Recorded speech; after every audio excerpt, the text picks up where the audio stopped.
Salut, bande d'adorables et sympathiques visionneurs de mes vidéos! Pour commencer, je vous propose une expérience. Un peu comme Nabila, vous allez essayer de ne pas penser. Et plus précisément, vous allez essayer de ne pas penser à un ours polaire.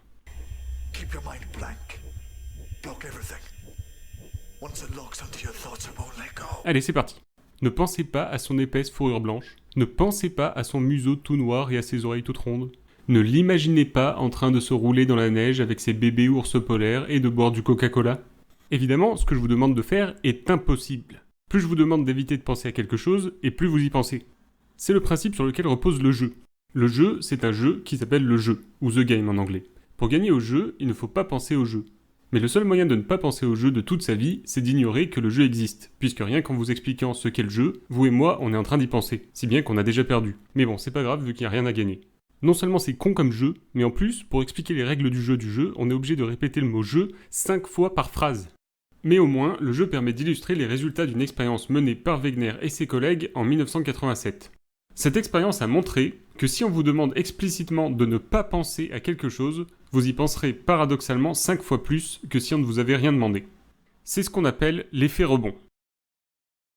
Présenté comme ça a l'air tellement évident qu'on se demande pourquoi il y avait besoin d'une expérience pour prouver ce phénomène. Et pourtant, c'est exactement ce que vous faites quand vous ruminez vos pensées négatives. Vous avez des soucis qui vous empêchent de dormir? Vous essayez de pas y penser. Vous vous sentez déprimé? Vous essayez d'éviter de penser à ce qui va pas. Quelqu'un de votre entourage vous fait part de ses angoisses? Vous lui dites d'arrêter d'imaginer le pire ou d'arrêter de se faire du souci. Malheureusement, cette stratégie, qu'en jargon psy on appelle la suppression de pensée, ne fonctionne pas.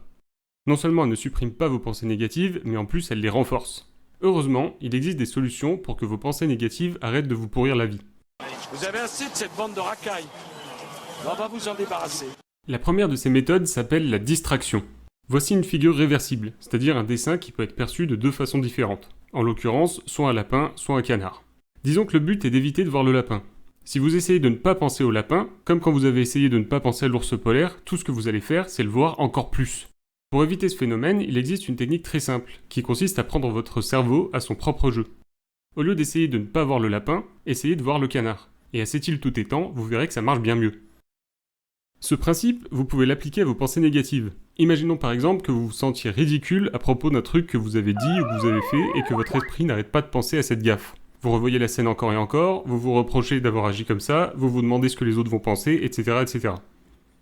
Quand ce genre de pensée envahit votre esprit, au lieu d'essayer de les nier, de les rejeter ou de les effacer, ce qui ne fait que les renforcer, vous pouvez facilement distraire votre esprit en pratiquant une activité qui capte votre attention. En fait, cette méthode, vous l'avez sûrement déjà essayée. Quand vous vous sentez pas bien, vous avez peut-être l'habitude de regarder des conneries à la télé. Maud a passé l'après-midi chez le coiffeur, elle a une nouvelle couleur et une nouvelle coupe. De jouer à des jeux vidéo. Oh putain, ça y est! Ça te là! Oh putain! Oh ça fumait! Ou bien de faire un petit peu de ménage. Ceinture noire de balayage, championne toute catégorie du ramassage de poussière. En théorie, n'importe quelle activité qui vous occupe l'esprit devrait fonctionner. Mais des fois, ça ne suffit pas.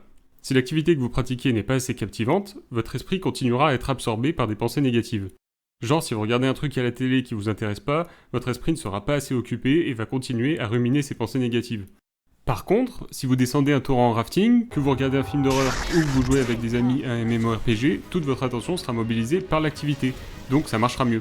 En fait, toutes les distractions ne se valent pas, donc si ça ne marche pas, essayez d'en choisir une qui vous intéresse vraiment.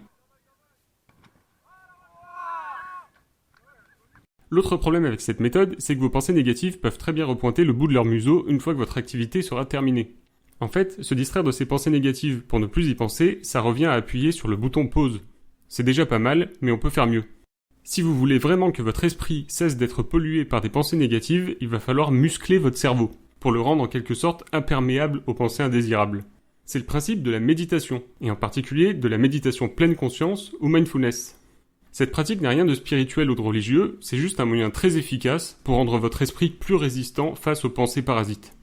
Quelque chose me dit qu'on reviendra sur le sujet, mais en attendant, pour pratiquer la méditation pleine conscience, vous n'avez pas besoin de vous inscrire à un cours. En cherchant sur le web, vous trouverez facilement des conseils pour savoir comment vous y prendre. Et si la méditation ça vous botte pas, vous pouvez essayer le yoga, ça fait pratiquement le même effet.